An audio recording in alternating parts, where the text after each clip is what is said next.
Ahora vamos del versículo 14 del capítulo 11 de Lucas hasta el versículo 23. Vamos a leer el párrafo y luego hacer unas observaciones preliminares para ir entonces al texto. Estaba Jesús echando fuera un demonio que era mudo, y aconteció que salido el demonio, el mudo habló y la gente se maravilló. Pero algunos de ellos decían: por Beelzebú, príncipe de los demonios, echa fuera los demonios. Otros, para tentarle, le pedían señal del cielo. Mas él, conociendo los pensamientos de ellos, les dijo: todo reino dividido contra sí mismo es asolado, y una casa dividida contra sí misma cae. Y si también Satanás está dividido contra sí mismo, ¿cómo permanecerá su reino? Ya que decís que por Beelzebú echo yo fuera los demonios. Pues si yo echo fuera los demonios por Beelzebú, vuestros hijos, ¿por quién los echan? Por tanto, ellos serán vuestros jueces. Mas si por el dedo de Dios echo yo fuera los demonios, ciertamente el reino de Dios ha llegado a vosotros. Cuando el hombre fuerte, armado, guarda su palacio, en paz está lo que posee. Pero cuando viene otro más fuerte que él y le vence, le quita todas sus armas en que confiaba y reparte el botín. El que no es conmigo, contra mí es, y el que conmigo no recoge, desparrama. Este es un texto bien interesante que nos ayuda a poder entender contextualmente lo que el Señor Jesucristo dijo en una ocasión cuando recién comenzó su ministerio: arrepentidos porque el reino de los cielos se ha acercado. Y todo el resto es una explicación de eso, es decir, la manifestación de milagros y de obras extraordinarias que el Señor hizo, de la enseñanza singular que tenía, porque enseñaba no como los escribas y fariseos, sino que era una persona que apuntaba a las cosas esenciales, siempre yendo al corazón del problema y hablando y enseñando cosas que para los judíos de su tiempo eran absolutos enigmas. De hecho, el que le haya llamado, recuerden, a Dios Padre en su oración ya era algo extraordinario y revolucionario para su tiempo. Por tanto, el Señor Jesucristo plantea la tesis al principio, ahí en Mateo capítulo 4, 17, arrepentidos porque el reino de los cielos se ha acercado, y luego de plantear la tesis la va desarrollando a través de su ministerio de 3 años y fracción. Y aquí está la última parte de su ministerio en la tierra. Alrededor de 3 años ya ha ministrado y va rumbo a Jerusalén con el propósito de poder llegar a morir en la cruz, como bien sabemos. Si vamos al capítulo 9, versículo 51, vemos como allí se produce el quiebre en cuanto a su ministerio. Termina el ministerio en Galilea en el versículo 50.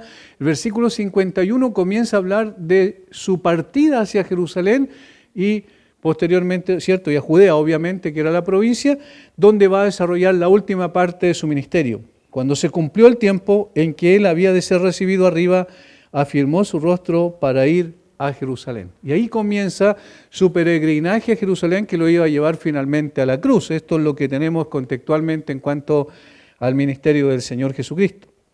Por lo tanto, cuando en la medida en que él va avanzando, acercándose más a la cruz, comienza a ponerse más difícil la ofensiva de los fariseos y los escribas y todos aquellos que estaban en contra del Señor. Fue mucho más evidente la oposición y la crítica fue cada vez más dura también, así como las palabras del Señor Jesucristo para confrontarlos a ellos.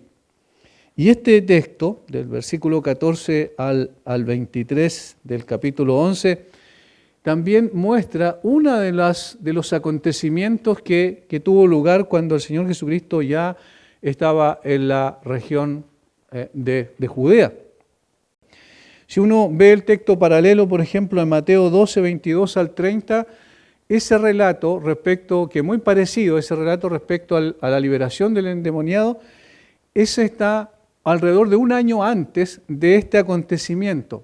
Y aquí Lucas está relatando lo que pasaba en Judea. Y por eso no podemos decir que es el mismo relato, sino son 2 ocasiones distintas que son muy parecidas en cuanto a la forma en que el Señor Jesucristo pudo liberar a este hombre endemoniado. Ahora, aquí hay un texto en el versículo 23, que es el último versículo que nos ayuda un poquito a saber de qué se trata, cuál era la lección que el Señor aprovecha a través de este incidente para poder mostrar. Dice, el que no es conmigo, contra mí es. Y el que conmigo no recoge, desparrama. Esa última frase, que es la parte conclusiva al episodio propiamente tal, relatado en los versículos 14 al 22, es muy decidora porque nos ayuda a ver un principio que tenemos en la Escritura y que califica al ser humano, divide al ser humano, a la humanidad en general, en dos, simplemente. O está con Cristo o está en contra de Cristo. Eso es lo que nos está diciendo. O recoge con el Señor o desparrama sin el Señor. No hay más de dos tipos de personas en el mundo. La humanidad no está dividida según su condición racial, por su posición política, sus ingresos socioeconómicos, su condición social, su ideología o cualquier división que se nos venga a la cabeza y que nosotros pensemos, lo que pasa es que la humanidad está dividida entre estos y entre estos otros. En realidad estamos siempre equivocando el camino, porque el Señor divide en la palabra de Dios a la humanidad solo en dos tipos de personas. Y el apóstol Pablo hace lo mismo cuando escribe, por ejemplo, a los Corintios en su primera carta, y esta división o estos dos tipos de personas tienen que ver con la forma en que reaccionan frente a Cristo o frente a la obra de Cristo. En el caso de 1 Corintios capítulo 1, versículo 18, tiene que ver con cómo reaccionan frente a la cruz de Cristo. Porque el apóstol Pablo ya está hablando más en términos soteriológicos, ¿se fijan? De salvación respecto a la obra de Cristo. Veamos ese versículo que nos ayuda también a poder contextualizar nuestro texto. Porque la palabra de la cruz es locura a los que se pierden. Ahí hay un tipo de persona. Pero a los que se salvan, ahí está el otro tipo de persona, esto es a nosotros, es poder de Dios. El apóstol Pablo está dividiendo a la humanidad entre los que se pierden y los que se salvan. Literalmente en el texto griego, en el original, dice los que se están perdiendo y los que se están salvando. Es decir, no hay más de dos tipos o no hay más de una división general en dos tipos de personas. Los que se salvan, los que se pierden, los que están con Cristo y los que están en contra de Cristo, en nuestro texto. Y es interesante porque lo que hicieron estas personas o la reacción que tuvieron frente al milagro que hizo el Señor Jesucristo es la que desnudó la condición real de sus corazones, lo que lo mostró realmente cómo eran, cuál era el problema principal que ellos tenían en su corazón. Y esto nos ayuda a nosotros también a poder, primero, a través de una proposición, es decir, una proposición de verdad absoluta, decir que esto siempre va a ser una realidad. Están los que se salvan, los que se pierden, están los que están con Cristo y los que están en contra de Cristo. No hay más de esa división. El que es conmigo y el que está contra mí. Eso es lo que está diciendo el Señor. No se puede tener una posición neutral frente a la persona de Cristo o frente a la cruz de Cristo. Esa es la segunda proposición importante que nos hace el texto. Es decir, no se puede estar en medio de. Alguien puede decir, no, yo no creo en Cristo, pero tampoco yo estoy en contra de Cristo. No puede, es imposible. Y una persona no puede por el otro lado decir, bueno, sí, yo creo en Cristo, pero no estoy de acuerdo con lo que dice en ciertas partes de la Biblia. Esa neutralidad no sirve. Es decir, o estamos con Cristo completamente o estamos sin Cristo. No hay más de dos opciones. Eso es lo que el Señor está diciendo ahí en el texto. Los que están con Cristo y aquellos que están en contra de él. Los que son de Dios y los que pertenecen a Satanás, porque esa es la verdad, aunque suene fuerte. El reino de Dios o el reino de las tinieblas. Los que son salvos y los que se pierden. Esto es, dicho de muchas formas, la división que existe entre las personas. Independiente que la persona sea consciente o no. No estamos hablando de eso, estamos hablando de una realidad esencial. Por eso, ante el Señor no se puede ser neutral. Todos los seres humanos que han existido y existirán hasta que el Señor establezca su reino eterno, pertenecen a uno de estos dos grupos. ¿Ya? Eso es lo primero que dijimos. Y lo segundo, como proposición central que es imposible ser neutral frente a Cristo y frente a su obra. O se está en contra o se está con el Señor. Ahora, el simple hecho de rechazar a Cristo ya implica en sí mismo que se pertenece al reino de Satanás. Alguien escribió de una forma muy clarificadora al respecto. Dijo, aquellos que no creen en Jesús, que no le reciben, que no le siguen de todo corazón ni buscan avanzar el reino, están tanto en asociación con el diablo como aquellos que adoran abiertamente a Satanás. En otras palabras, el hecho de estar en contra de Cristo no significa que abiertamente alguien está en contra de Cristo. No sé si están entendiendo el argumento. No estamos hablando de ateos empedernidos y personas que odian al Señor o personas que, digamos, en una forma abierta adoran a Satanás. No. Se trata de todo aquel que no ha tomado la determinación de seguir al Señor Jesucristo por la obra, obviamente, previa del Espíritu Santo en su corazón. Toda aquella persona que rechaza conscientemente al Señor, independiente del grado en lo que lo haga, es una persona simplemente que no pertenece al reino del Señor. No es necesario oponerse abiertamente a Cristo atacando su deidad, su mensaje, su carácter, el evangelio de Cristo inclusive, o estar en contra de la iglesia. Basta con no tomar una decisión adecuada respecto al Señor Jesucristo. Por eso Él dice ahí, el que no es conmigo, contra mí es, y el que conmigo no recoge, desparrama. No hay una posición intermedia al respecto. Estamos en un lado o estamos en otro lado.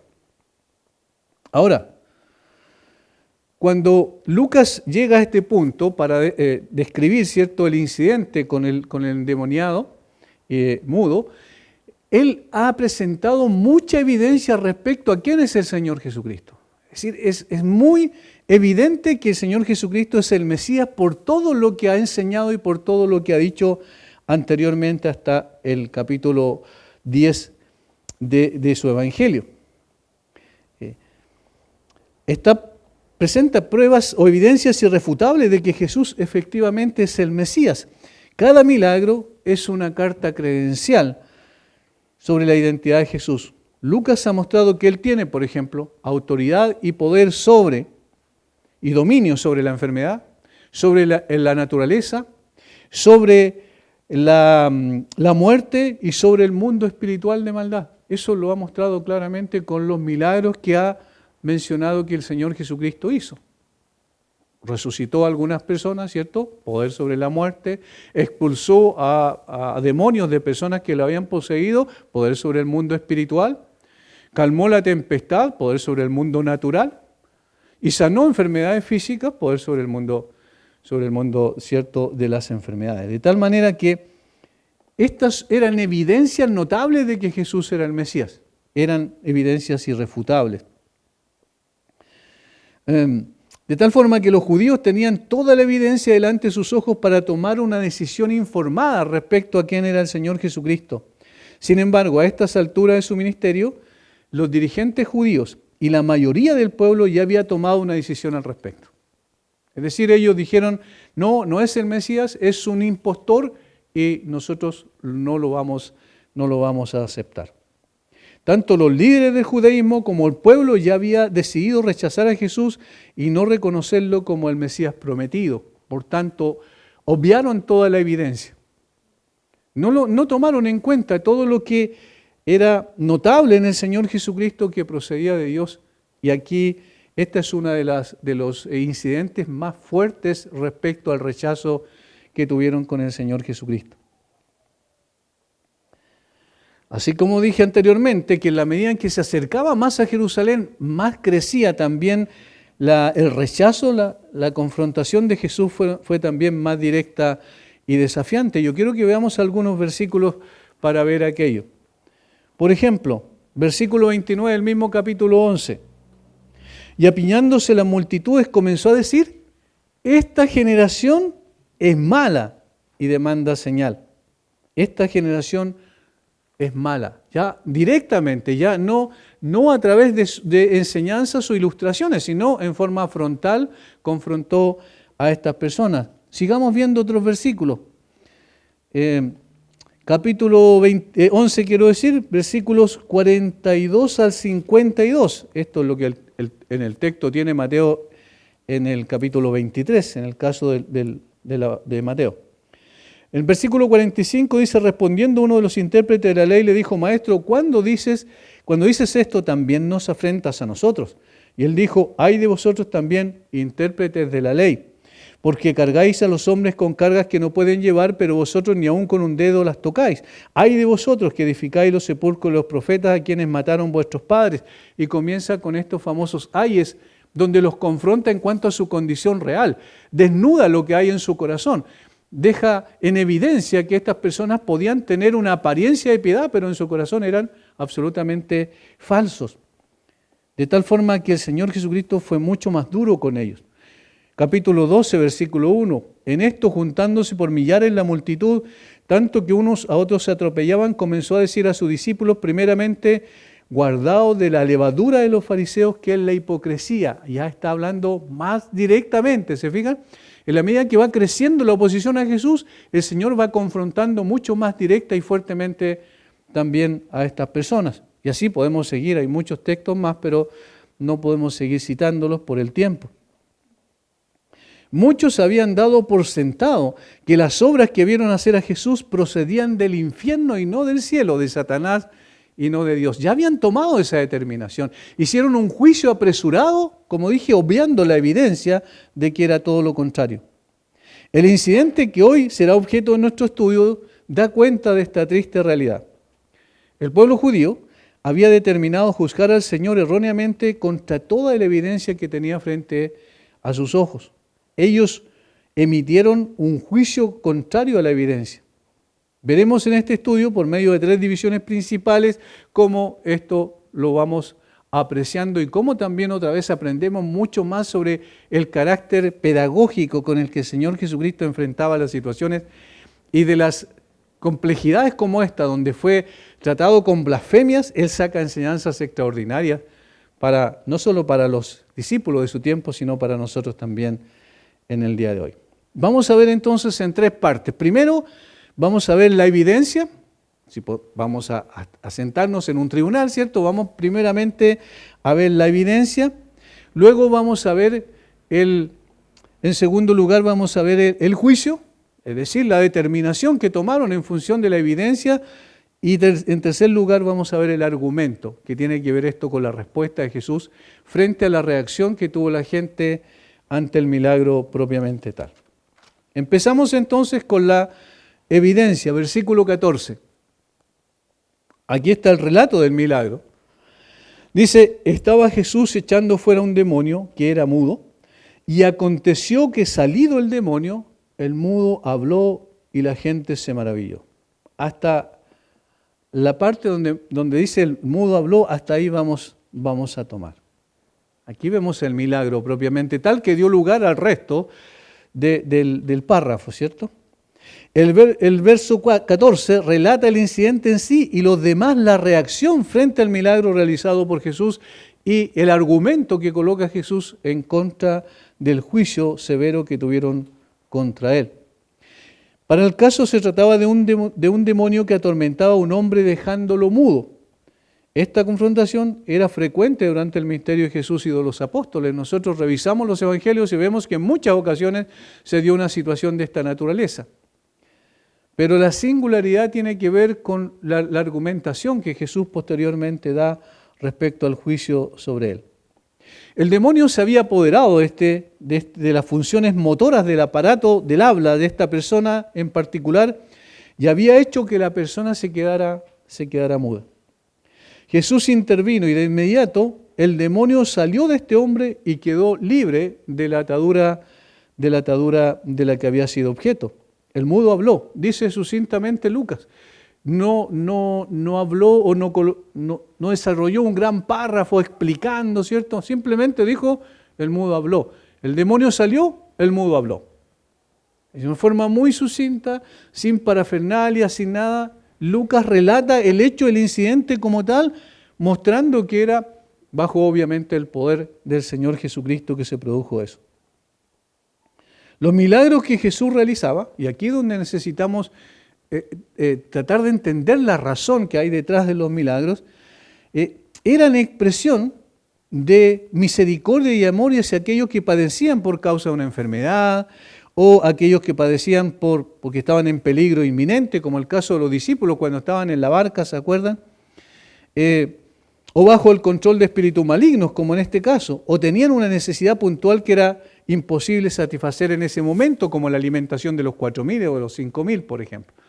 Es decir, siempre el milagro tenía que ver con satisfacer una necesidad puntual, presente de las personas, pero que tenía como objetivo ilustrar lo que era la necesidad principal de las personas. El milagro era el objeto, digamos, más visible, el que se podía palpar, lo que todos podían ver, pero lo que había detrás del milagro, y esto es lo trascendente, era mostrar las cartas credenciales de Jesús como el Mesías, como aquel que Dios había prometido que vendría a liberar a Israel en un momento determinado. Yendo más atrás en la historia bíblica, el que prometió en Génesis 3:15 cuando el hombre pecó, que era la simiente de la mujer que vendría a aplastar, ¿cierto?, la cabeza de la serpiente. Ahora, en ese sentido, entonces, el milagro tenía esos dos objetivos puntuales: misericordia y amor hacia las personas necesitadas puntualmente, y mostrar las cartas credenciales como el Mesías. O sea, evidencia respecto a eso. Por lo cual entendemos que Cristo está dando aquí una prueba general de su misión divina, mediante una prueba particular de su poder sobre Satanás, cuya conquista fue una indicación de su gran designio al venir al mundo, que era destruir las obras del diablo. Aquí también da una muestra del éxito de su empresa. El Señor Jesucristo vino, dice Juan, a destruir las obras del diablo, ¿cierto? Esa es una de las razones por las cuales vino, y a liberar, y esa es la otra razón, a aquellos que estaban bajo el yugo y la esclavitud precisamente de Satanás. Por tanto, aquí hay una anticipación de lo que el Señor hace. El poder del Señor Jesucristo está manifestado aquí sobre el poder del mundo espiritual de maldad, donde es evidente que el mundo espiritual de maldad se somete a la autoridad del poder superior del Señor Jesucristo. Él tiene dominio sobre ese mundo espiritual. De tal manera entonces que este milagro de expulsar al demonio del mudo era evidencia de su autoridad y poder sobre el mundo espiritual. Por lo que aquellos que lo presenciaron fueron, por así decirlo, y aquí está el punto central de todo el tema, obligados a tomar una decisión respecto a lo que estaban viendo en ese momento. No podían quedar neutrales ante esa situación, no podían quedar indiferentes, porque fueron expuestos evidentemente a un poder superior que se estaba manifestando allí. La admisión de este hecho naturalmente debería haber llevado a la aceptación de la enseñanza de Jesús y a la aceptación de Él como el Mesías. Haberlo reconocido. Este es un poder que nosotros nunca hemos visto. Esa era lo lógico, ¿cierto? Que estas personas, después de haber visto muchos milagros del Señor, y aunque fuese el único milagro que hayan visto en este caso, estas personas puntuales que estaban ese día allí, no obstante era suficiente para reconocer que había un poder que no era humano y que evidentemente mostraba que ese que tenía ese poder tenía que venir de Dios, porque lo que el Señor estaba haciendo no era un mal a la persona, le estaba haciendo un bien. Ahora, esta era una evidencia irrefutable. Sin embargo, el veredicto no obedece a la evidencia presentada. Y esto nos lleva a lo segundo, que es el juicio. La evidencia, el poder, la autoridad del Señor Jesucristo sobre el mundo espiritual de maldad que era notorio, y ellos interpretan o reinterpretan esa evidencia y hacen un juicio categórico en contra de Jesús en lugar de caer a los pies de Jesús en arrepentimiento y fe. Noten lo que dice el versículo, al final del versículo 14 y el versículo 15 y 16. Hay tres reacciones que vemos ahí en el texto bíblico. Primero, está la gente que se maravilló, quedó asombrada, eso significa la palabra en cuestión. No habla algo positivo o negativo, sino que quedó asombrado ante la manifestación del poder de Jesús sobre el mundo espiritual de maldad. No dice más el texto, por tanto, nos quedamos hasta allí. Luego el versículo 15, que aquí está el punto central de la cuestión, que dio lugar al resto de la explicación, pero algunos de ellos decían, por Belcebú, príncipe de los demonios, echa fuera a los demonios. Esa es una segunda reacción y que vamos a desarrollar enseguida. Y hay una tercera reacción. Otros, para tentarle, le pedían señal del cielo. Esos son los tres tipos. Uno se maravilló, quedó asombrado. Otros blasfemaron contra Jesús. Y los terceros, ¿qué hicieron? Le pedían señal del cielo, pero dice Lucas, para tentarle. Es decir, no estaban contentos con lo que estaba pasando. Ellos buscaban una ocasión para que el Señor Jesucristo fuese acusado posteriormente. Eso siempre fue así, antes de la cruz, hasta que finalmente terminaron pidiendo que fuese crucificado. Ustedes saben cuál es la historia al respecto. Por tanto, aquí donde colocamos el énfasis es en aquellos que dijeron, que blasfemaron contra el Señor, porque eso es lo que él retoma después en la argumentación que da y donde echa abajo todo su argumento falaz, sin fundamento, sin sustento. Estos eran los blasfemos. Eran seguramente aquellos que repetían las mentiras de los dirigentes judíos que al no tener cómo refutar el milagro o los milagros que hacía Jesús o la enseñanza de Jesús, entonces ellos crearon esa mentira, y cuando se crea una falsa mentira y se empieza a esparcir, la mayoría de la gente la empieza a repetir irracionalmente.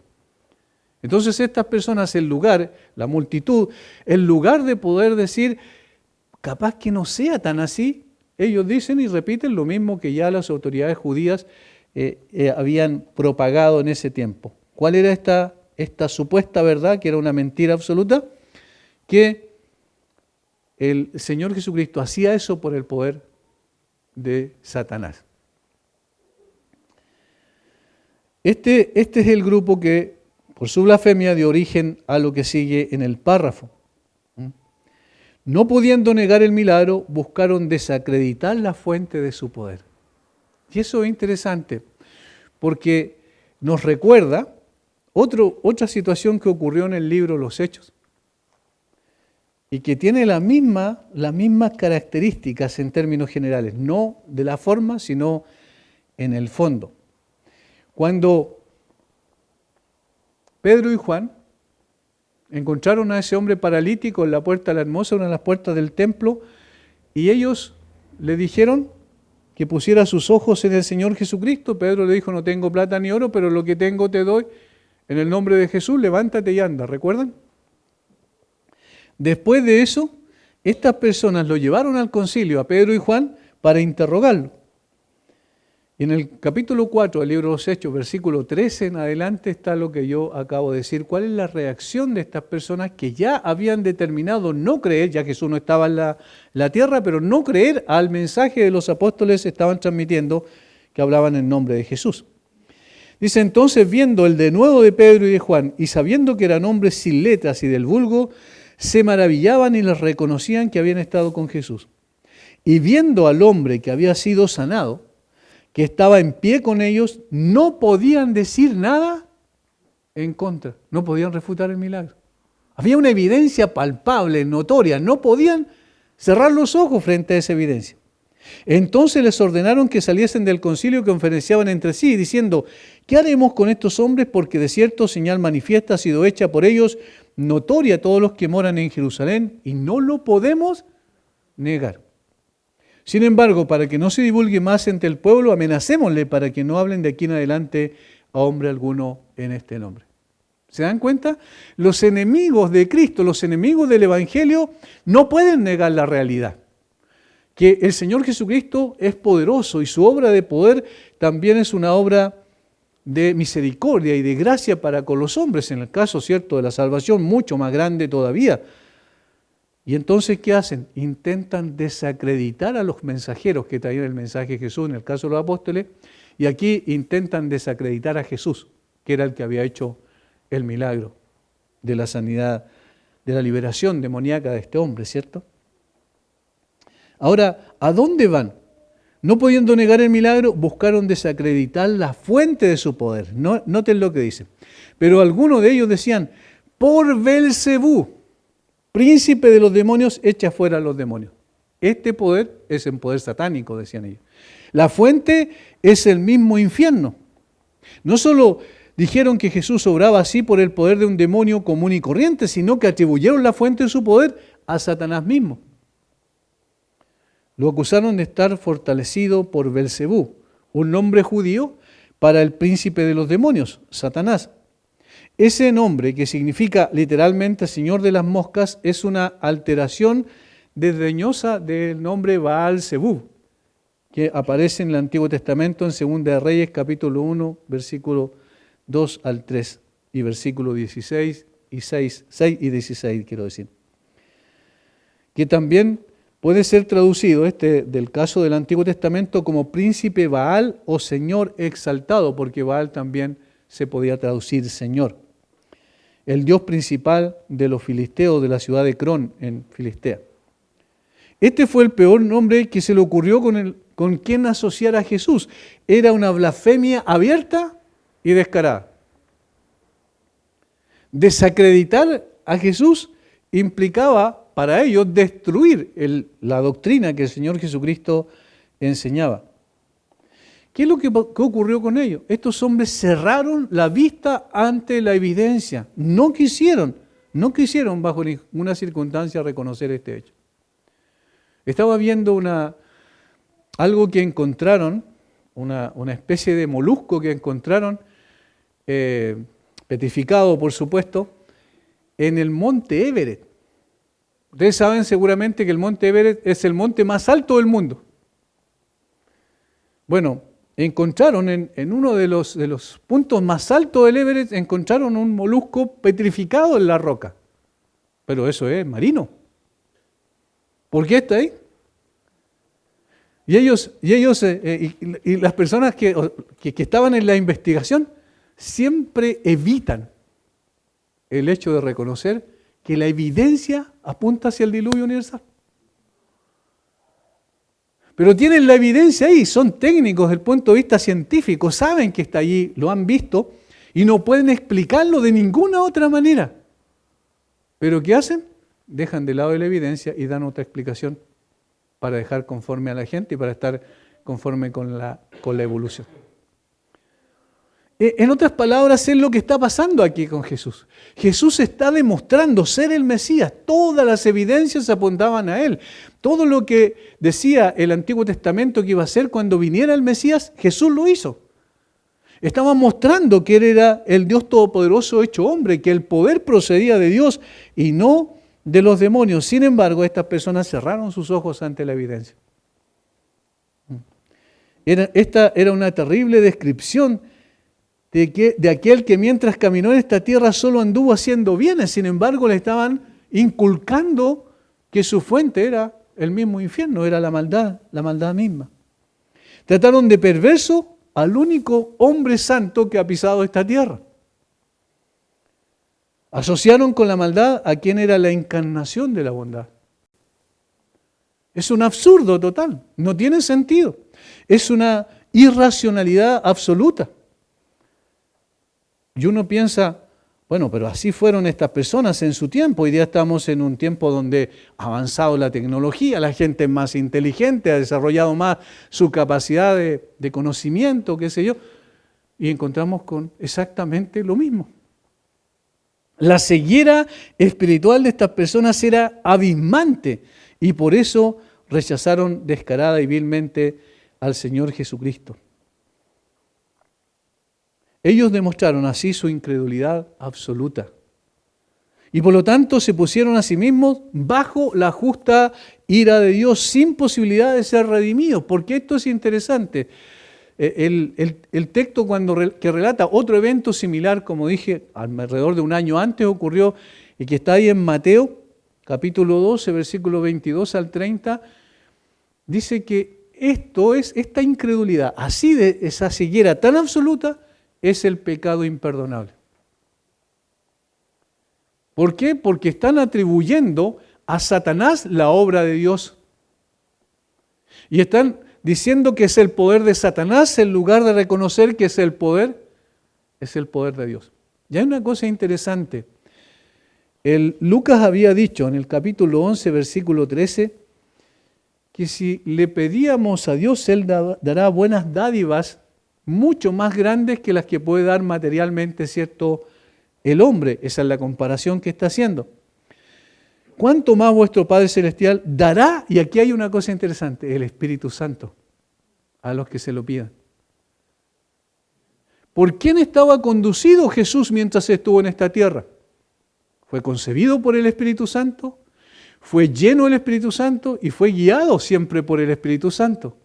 Entonces, atribuir la obra de Jesús, la obra del Espíritu Santo a Satanás, es imperdonable porque estas personas ya estaban cegados frente a la realidad. No había posibilidad de arrepentimiento. Y si no hay posibilidad de arrepentimiento, no hay posibilidad de salvación. La incredulidad siempre es el pecado imperdonable. No alguna situación puntual que haya ocurrido, sino la incredulidad, que es la rebelión contra la evidencia que el Espíritu Santo ha dejado, y en este caso a través de la persona del Señor Jesucristo. Es una escena terrible que presenta el incidente. Los judíos habían albergado por siglos la esperanza mesiánica. Cuando nosotros vemos al principio de Lucas, y está hablando de que cuando Jesús fue llevado los 8 días al templo para la circuncisión y presentarlo conforme a la ley, recuerden, había un hombre llamado Simeón, y él esperaba tener el privilegio de ver al Mesías. Y dijo: ahora, Señor, despídese a tu siervo en paz, porque han visto mis ojos tu salvación, mientras sostenía en sus brazos al niño. Porque estas personas piadosas, creyentes, esperaban con un deseo muy grande en su corazón poder ser testigos de ver al Mesías. También las mujeres en Israel esperaban tener el privilegio de ser la madre del Mesías. Por tanto, la esperanza mesiánica estaba siempre presente, porque eso es lo que Dios había prometido. Pero aquí está lo paradójico. Cuando llega el Mesías, cuando se manifiesta con lo que eran las cartas credenciales que anticipaba el Antiguo Testamento proféticamente, ellos dicen: no es este es un impostor, que ha venido del mismo infierno. Solo algunos meses después, ellos estarían diciendo a Pilato que crucificaran al Señor Jesucristo a gritos, e incluso que su sangre cayera sobre ellos. Hay una ceguera muy profunda en la mirada de estas personas. No evaluaron la evidencia en forma adecuada, y por eso su juicio fue totalmente equivocado. ¿A qué porcentaje de la población del mundo estamos hablando en el día de hoy? De alrededor de cerca de 7.500 millones de personas, o 7,5 billones, como quieran llamarle. Estamos hablando de más de un 90% de la población mundial, que le ha dicho esto mismo y le sigue diciendo todos los días esto mismo a Jesús. No te creemos. Y lo han dejado de lado y han endurecido su corazón. Cuando se les predica el Evangelio se ríen, en el mejor de los casos, o pasan por el lado, ¿cierto?, escuchando sin ningún tipo de interés, o simplemente se detienen para rechazar categóricamente al Señor Jesucristo. Ahora, la alternativa hoy día sigue siendo la misma. O aceptamos a Jesús o rechazamos a Jesús. O se está del lado de la santidad o de la maldad. Los hombres pueden permanecer al margen de otros movimientos. Por ejemplo, nadie o muchos pueden no pertenecer a partidos políticos, sociales, a grupos sociales, artísticos, literarios, filosóficos, o afirmar que estas cosas le dan igual y no le importan, o no le encuentran mérito alguno, pero no pueden hacer lo mismo con respecto a Jesús. No pueden hacer lo mismo. No se puede ser neutral, no se puede ser indiferente. Y si equivocamos el juicio que tenemos respecto a la persona de Jesús y a la obra de Jesús, las consecuencias, bien sabemos, son terribles. Ahora,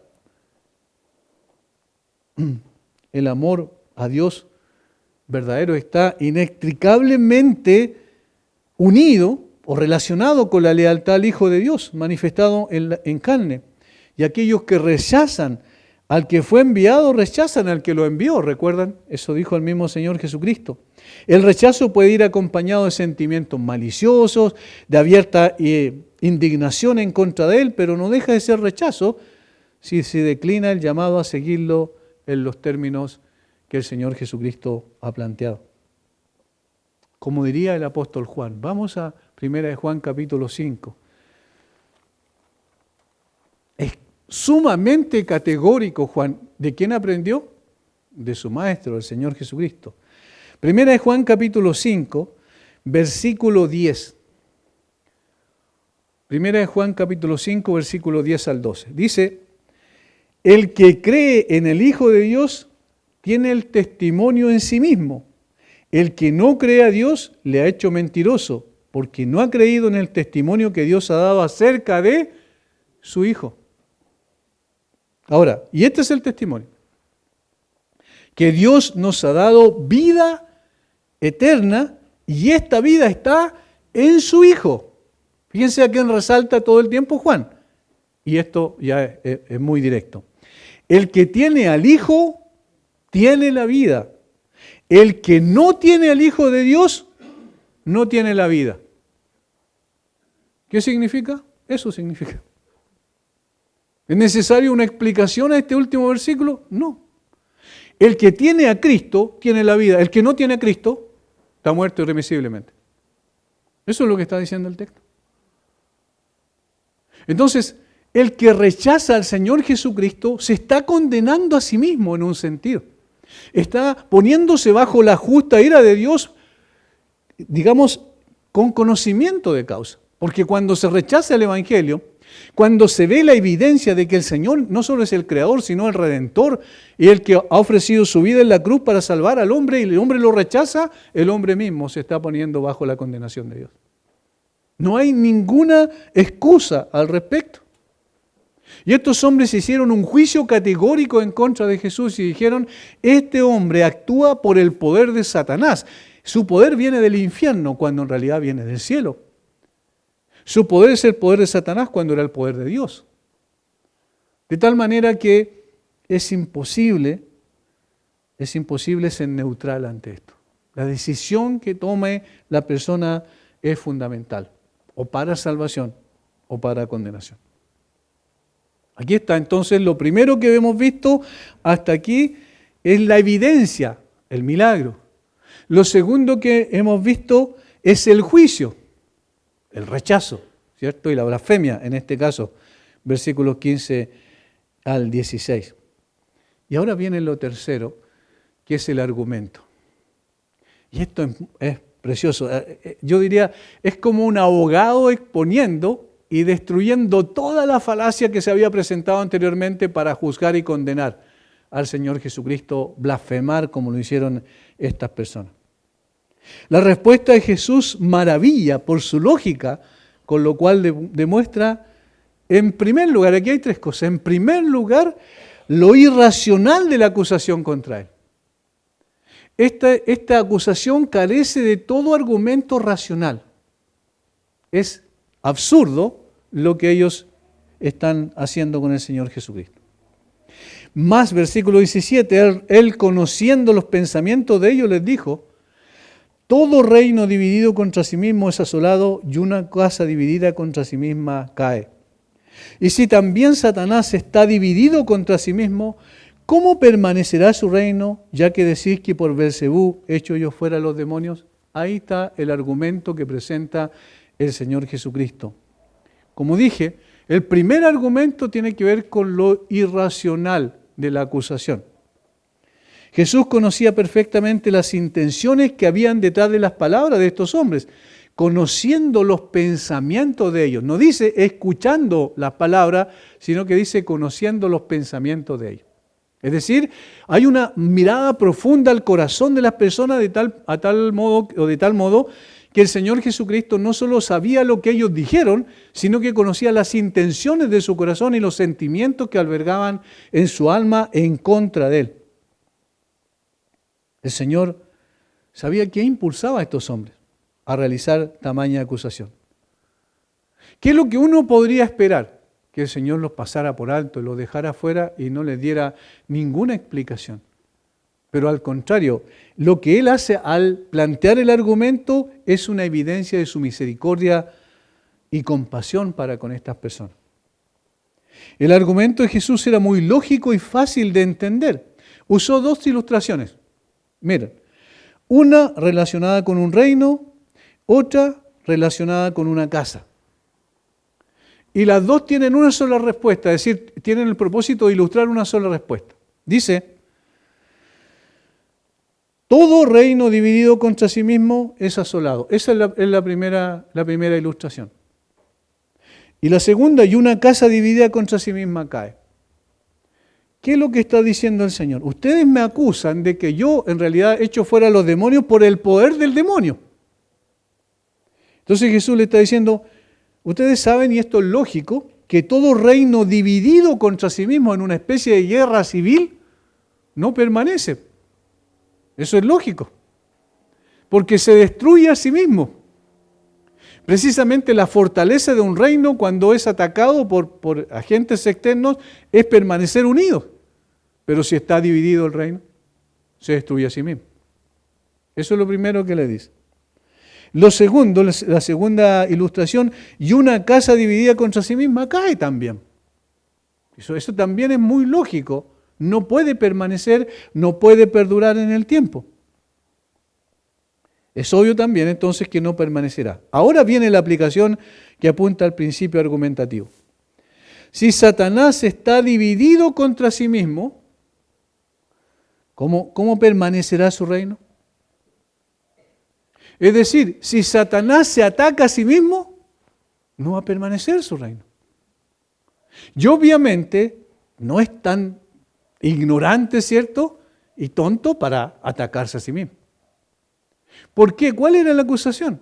Tú por el poder de Satanás liberas a las personas de los demonios. Al contrario, Satanás lo que quiere es poseerla. Entonces, si él lo está, si Satanás le diera el poder para hacer eso, entonces Satanás se está atacando a sí mismo. Es como autoinfligirse una herida. Y eso no tiene ningún sentido.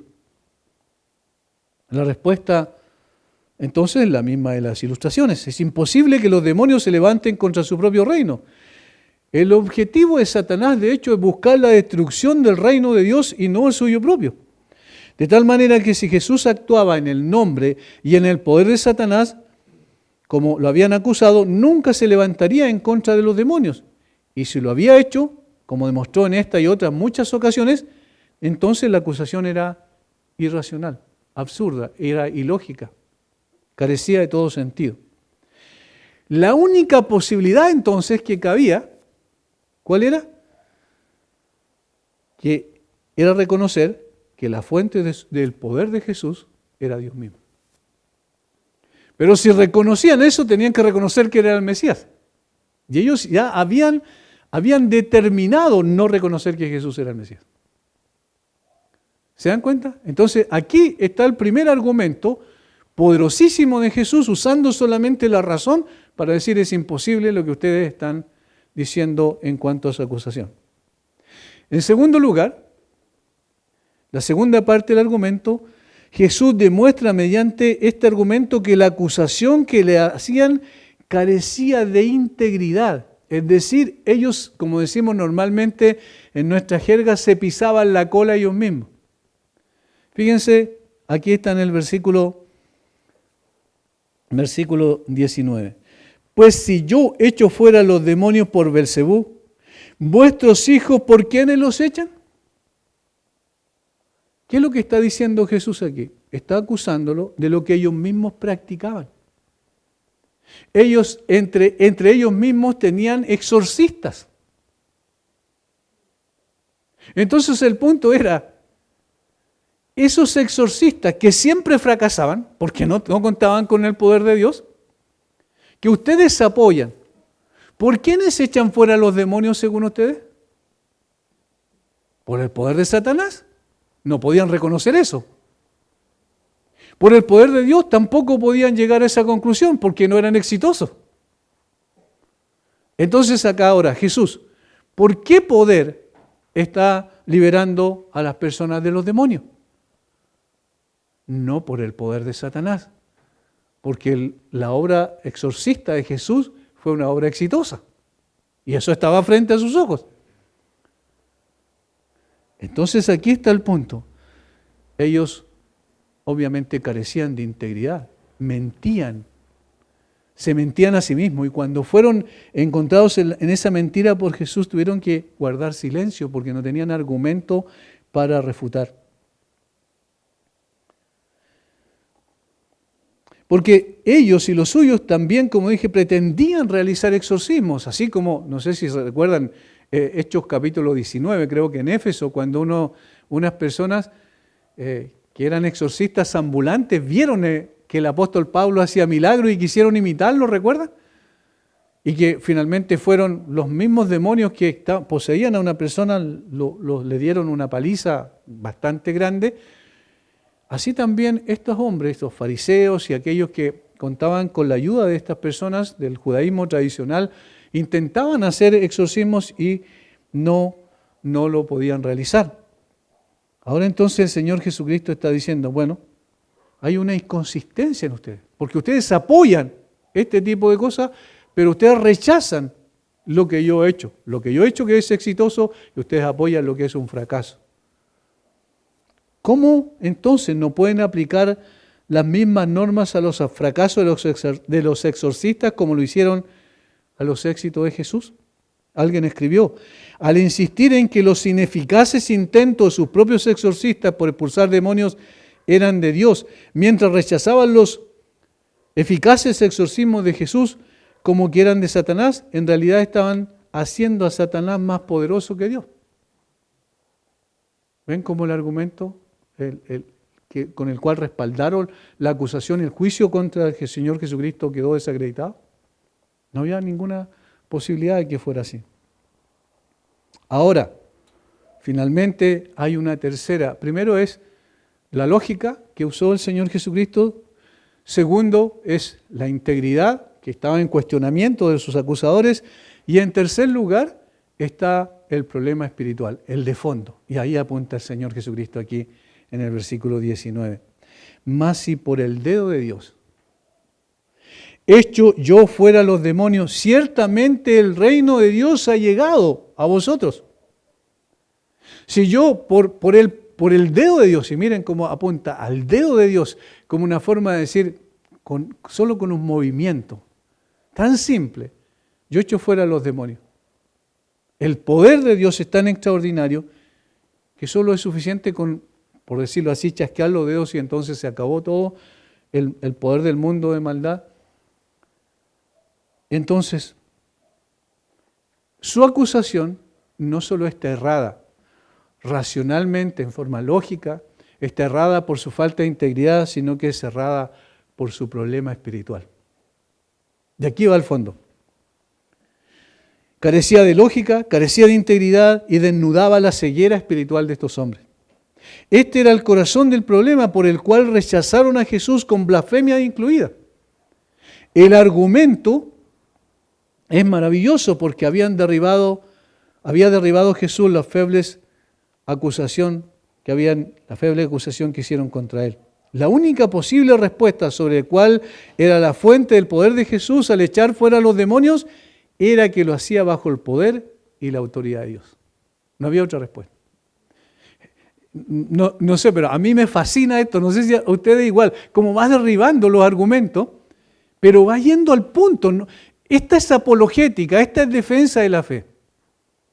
No se conforma con decir, como muchas veces uno ve en redes sociales a gente que hace apologética para burlarse de los demás. No, Jesús está derribando los argumentos falaces de las personas, los está derribando y luego está apuntando al corazón del problema.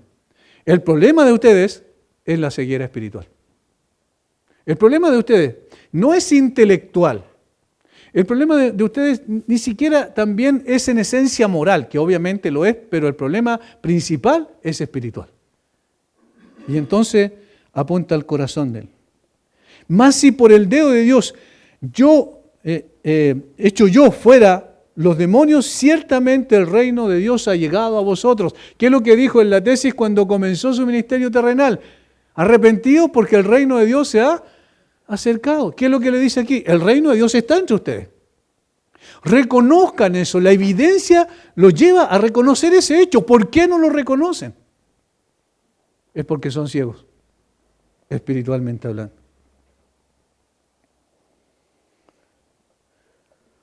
Esta era la realidad. El reino de Dios había llegado porque el rey estaba presente.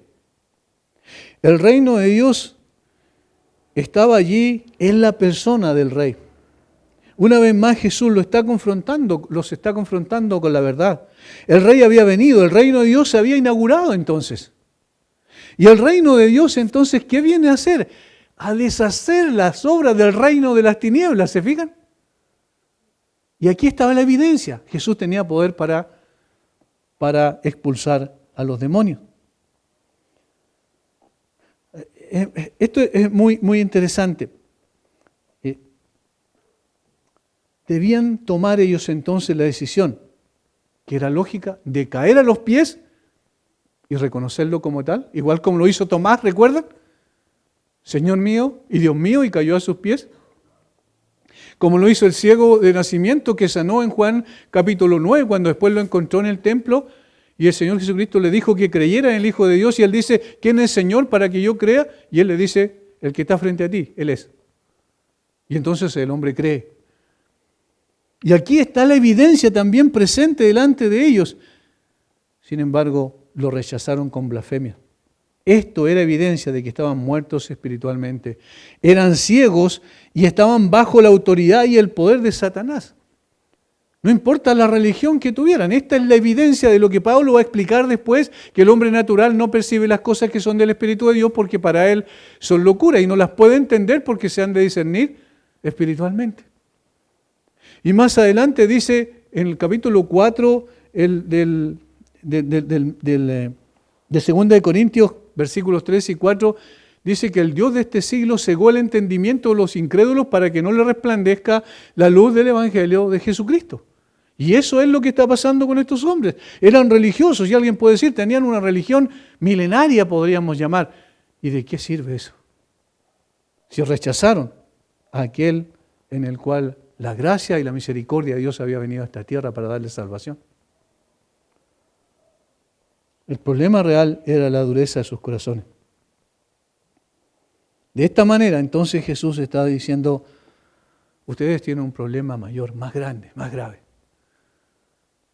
No solo es que se hayan levantado blasfemamente en contra mía para atribuir las obras que yo hago a Satanás cuando es todo lo contrario, sino por el hecho de que ustedes no han querido creer. Y esa es una cosa importante también que debemos recalcar. A veces las personas se escudan en la doctrina de la elección para decir yo no creo porque a lo mejor no fui elegido. No, tú tienes el deber de creer. Hay una demanda en la Biblia que tienes que creer. Él manda a todos los hombres en todo lugar, dijo Pablo en Hechos capítulo 17 ante los atenienses, que se arrepientan. Él manda a todos los hombres en todo lugar. Entonces, la responsabilidad de las personas es arrepentirse. No hay vuelta que darle. Yo no puedo escudarme el día de mañana delante del trono de Dios y decir, yo no creí porque nunca recibí algo extraordinario, algo sobrenatural sobre mí, como una especie de varita mágica que me transformó de un momento a otro. No, yo tenía la responsabilidad de creer. Entonces, si se rechaza a Jesús, ya no hay ninguna posibilidad de poder tener salvación. Y entonces concluye en los versículos 21 al 23 con dos ilustraciones. También nos sirve a nosotros de conclusión. Cuando el hombre fuerte armado guarda su palacio en paz, está lo que posee. Y ahí está ilustrando con un hombre fuerte armado que tiene su palacio resguardado y todos sus bienes en paz. Está hablando de Satanás, obviamente. Está haciendo una analogía con Satanás. Y eso cuando dice, y lo guarda en paz, porque en seguridad quiere decir está lo que él posee, obviamente se refiere a las almas que él tiene bajo su autoridad y su poder. Y entonces la segunda ilustración, o la segunda analogía, pero cuando viene otro más fuerte que él, y aquí obviamente se está refiriendo al mismo Señor Jesucristo. Y le vence, le quita todas sus armas en que confiaba y reparte el botín. Y aquí otra vez está haciendo alusión a que el Señor Jesucristo viene y entra al reino de Satanás y saca, libera a aquellos que Él ha establecido salvar. Y entonces, ¿qué es lo que pierde? Pierde su poder y pierde su autoridad Satanás sobre esas personas. Eso es lo que ha pasado con cada hijo de Dios. Y quiero terminar con este texto de Hebreos que grafica precisamente eso, Hebreos 2, 14 y 15. Noten las dos cosas que suceden allí, que eso lo mencionamos al pasar hace un rato atrás. Dice, así que por cuanto los hijos participaron de carne y sangre, aquí se está refiriendo contextualmente a Cristo, Él también participó de lo mismo, es decir, se hizo hombre, y aquí están los objetivos que vino a cumplir, para destruir por medio de la muerte al que tenía el imperio de la muerte, esto es, al diablo. Eso es lo que el Señor Jesucristo vino. Asaltó el reino, la ciudadela, la fortaleza del hombre fuerte, en este sentido, ¿cierto, Satanás? Y lo conquistó absolutamente. Le quitó entonces todo el poder y todo su imperio se vino abajo. Pero aquí está el segundo objetivo, para esto y para librar a todos los que por el temor de la muerte estaban durante toda la vida sujetos a servidumbre. Esto es lo segundo. No solo conquista el reino de Satanás, sino que libera a los que estaban bajo su autoridad y control por medio de la salvación, de la redención. ¿Lo notan? Finalmente, termina con la parte, con el texto que iniciamos. O se está en contra de Jesús o se está con Jesús. O se recoge con Jesús o se desparrama. No hay ninguna otra posibilidad, no cabe la neutralidad en este caso. Está presentada la evidencia, está declarado el juicio de estos hombres y está el argumento del Señor Jesucristo. Padre, gracias por darnos este tiempo con nuestros hermanos, gracias por tu palabra, gracias por instruirnos y sobre todo, Señor, pedimos que tu Espíritu aplique aquello en nuestro corazón y no solo sea intelecto, sino vivencia en nuestra vida. Lo rogamos en el nombre de Jesús. Amén.